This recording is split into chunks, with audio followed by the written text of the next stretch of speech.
Malaysia সফর শেষে China গিয়েছেন প্রধানমন্ত্রী তারেক রহমান। স্থানীয় সময় সোমবার রাত 11টা 5 মিনিটে দালিয়ান ঝুসুইজি আন্তর্জাতিক বিমানবন্দরে পৌঁছান প্রধানমন্ত্রী। বিমানবন্দরে তাকে স্বাগত জানান লিয়াও প্রদেশের ভাইস গভর্নর ও চায়না নিযুক্ত বাংলাদেশের রাষ্ট্রদূত। পরে মোটর শোভাযাত্রা সহকারে হোটেল শাংগ্রি-লাতে নিয়ে যাওয়া হয় বাংলাদেশের প্রধানমন্ত্রীকে।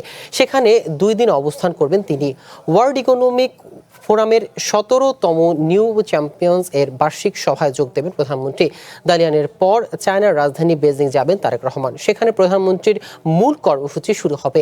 এর আগে মালয়েশিয়ায় 2 দিনের সরকারি সফর শেষ করে স্থানীয় সময় সোমবার বিকাল 5টায় কুয়ালালামপুর আন্তর্জাতিক বিমানবন্দর থেকে বাংলাদেশ বিমানের বিশেষ ফ্লাইটে চায়নার দালিয়ানের উদ্দেশ্যে রওনা দেন তিনি। আগামী 26 জুন দেশে ফেরার কথা রয়েছে প্রধানমন্ত্রী তারেক রহমানের।